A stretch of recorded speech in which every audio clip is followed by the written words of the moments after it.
इस बर्बादी में सबका अपना अपना हिस्सा है भाई लोगों। चाहे वो बॉलर्स हों, चाहे वो बैट्समैन हों, चाहे वो बैटिंग कोच, सॉरी गलती होगी, बैटिंग कोच तो गौतम गंभीर के घुंघरू खुजाने के लिए है, या फिर गौतम गंभीर हेड कोच हो, या फिर वेलकम सभी भाइयों का स्वागत है। वीडियो को लाइक करते जाना, चैनल को सब्सक्राइब करते जाना भाई लोगों।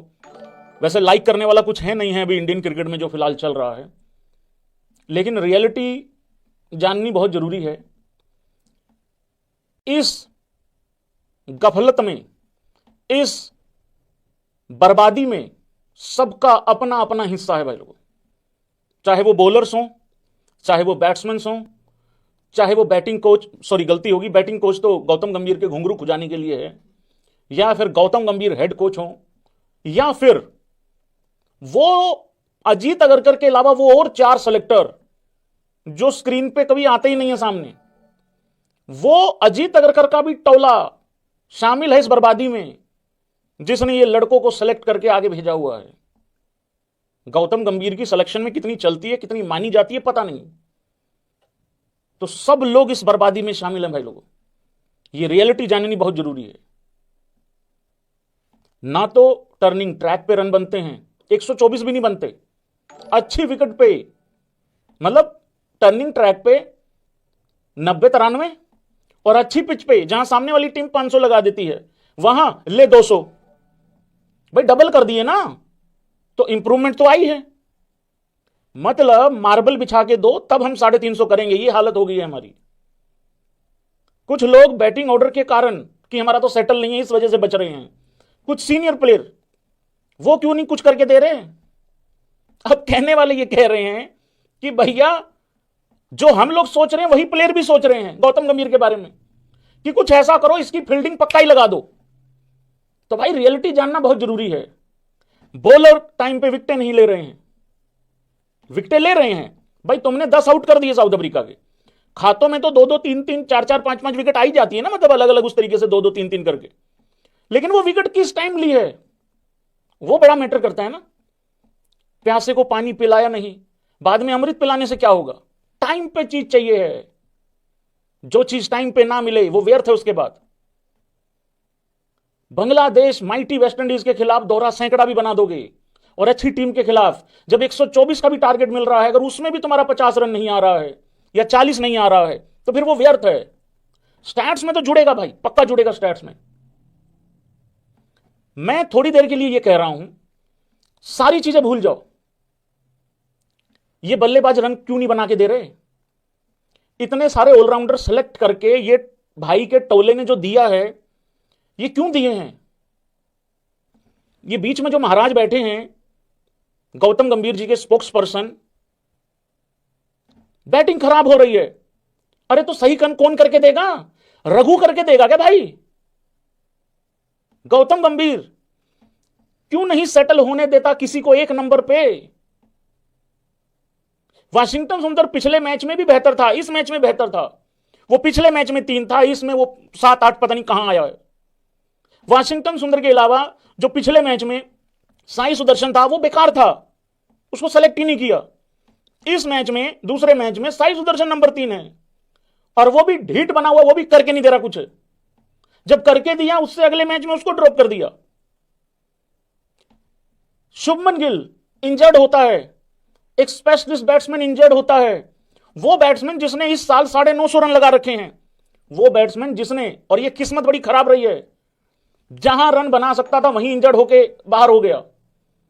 वो बंदा इंजर्ड हुआ, वो बाहर हुआ, उसकी जगह किसको लाया गया? साई को, जो पहले मैच में 11 में खेलने के लायक नहीं था, और एक राइटी लेके आया गया।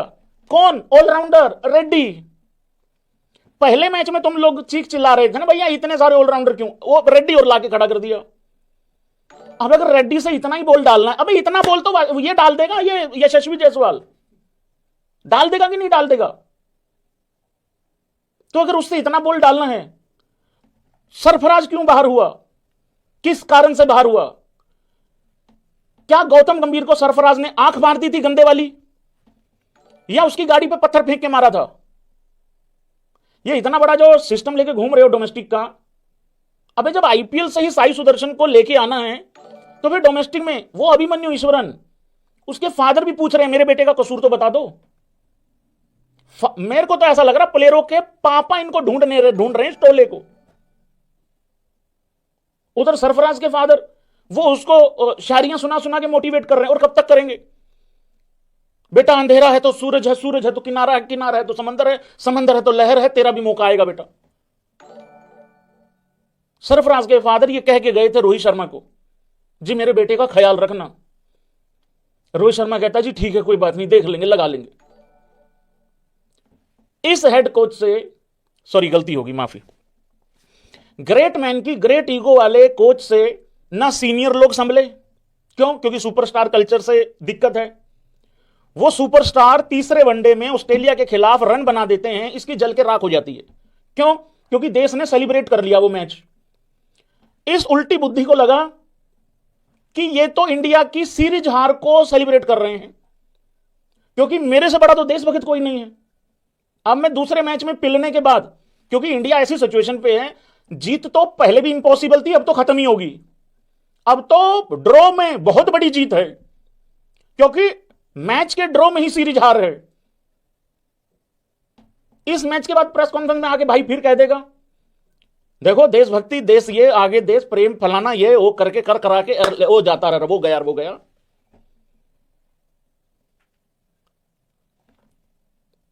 मैं आज सब पे बात करूंगा भाई।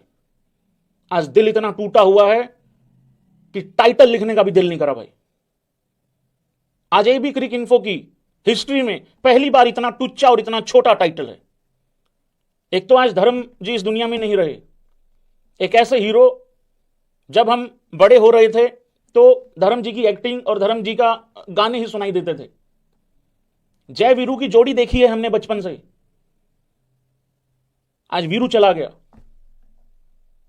और जय ने अपने सामने विदाई दी है वीरू को। यशस्वी जायसवाल, मुझे कमेंट में ये बताओ, क्या ये वही जायसवाल है जिसको हम जानते हैं? कारण अलग अलग हो सकते हैं, माहौल देना कोच का काम है। अरे तुम बिगेस्ट फेलियर हो एक टेस्ट कोच के तौर पे, तुम वो माहौल नहीं दे पा रहे हो टीम को, तुम प्लेयरों को ये नहीं बता पा रहे हो, उनको सिक्योर नहीं फील करवा पा रहे हो तुम। अगर मैं किसी ऐसे घर में जाके बैठूंगा या किसी ऐसी जगह जाके बैठूंगा जहां मुझे यही फील होता रहेगा यार मेरा कोई बटवा ना मार ले, मेरी कोई जेब ना काट ले, तो मैं भाई आपसे अच्छे से कन्वर्सेशन कर पाऊंगा क्या? अगर मेरे पास झोला है, मैं बार बार यूं देखता रहूंगा भाई, ऐसे ऐसे देखता रहूंगा मैं। अभी माइटी वेस्टइंडीज के खिलाफ यशस्वी जायसवाल ने बहुत अच्छी पारी खेली थी। हालात अलग थे, माहौल अलग था, टीम भी उससे नीचे वाली टीम कौन सी लेके आए ढूंढ के। लेकिन जब 124 रन का टारगेट मिला था, मैं एक एक प्लेयर पे बात करूंगा, आज कोई रोकेगा नहीं मेरे को।